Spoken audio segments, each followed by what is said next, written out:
Throughout Scripture, God gives individuals the authority to use self-defense against criminal attack. It logically follows that this authority is also granted to societies of individuals. In Deuteronomy chapter 20, God outlines a detailed foreign policy for Old Testament Israel. What we find are two distinct types of warfare. First, verses 10 through 15 outline a defensive-only war policy. How do we know this is defensive only? Because verses 10 through 11 say, "When you go near a city to fight against it, then proclaim an offer of peace. It shall be that if they accept your offer of peace, then all the people who are found in it shall be placed under tribute to you and serve you." Approaching a city and offering peace doesn't make any sense unless you've already been at war with them. And we know Israel didn't initiate the attack because the verse says that the city would be made Israel's slaves if they accepted the peace offer. Slavery in the Bible is for the purpose of restitution when crime has been committed. If someone stole from me, but he wasn't able to pay back, the judge could order him to work for me until full restitution had been paid. Therefore, we can safely conclude that the city in verses 10 through 11 had initiated an attack on Israel. This describes defensive-only war and was to be the basic foreign policy of Israel regarding nations in general. Next, verses 16 through 17 speak of specific inheritance nations. There's an immediate distinction between these inheritance nations and the nations in general of verse 15. Israel was to destroy the inheritance nations in order to fulfill Noah's curse against Canaan. This is the only type of aggressive war God allowed Israel to be involved in. Israel did defeat the nations and receive their rightful inheritance. So, how does this apply to us today? In the New Covenant, all nations are legitimate, and no nation has a monopoly on God's favor.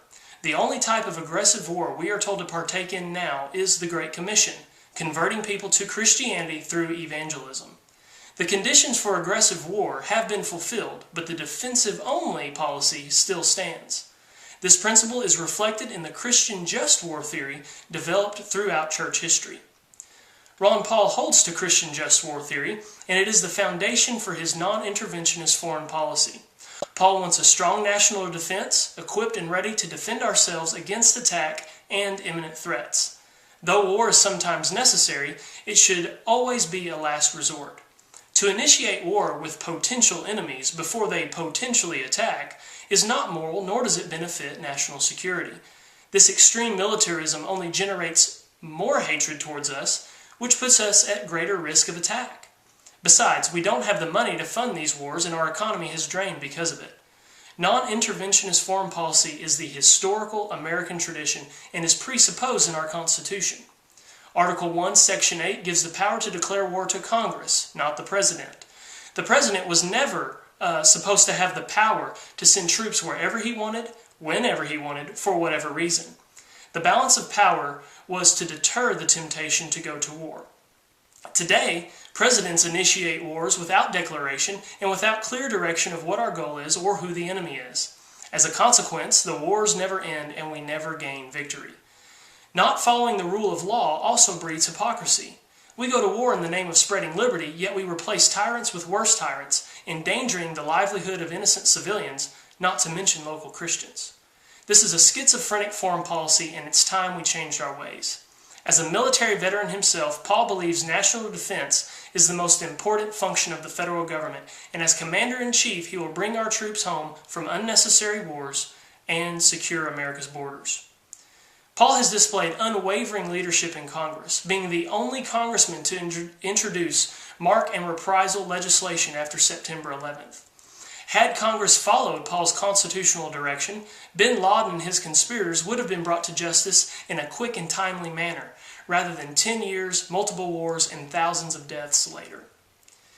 Those who say Paul's foreign policy is weak or suicidal only have baseless accusations and must reconcile the fact that Paul receives more donations from active military than all other candidates combined. Are we to conclude that our troops want a weak and suicidal leader? Surely they deserve more respect than that. Paul's policy is the policy of loving your enemies, the policy of doing unto others as you would have them do to you. Ending our wars would literally change the world. Will we continue to perpetuate the wars out of fear of change? Or will we stand with Ron Paul and vote for a Christian foreign policy of peace?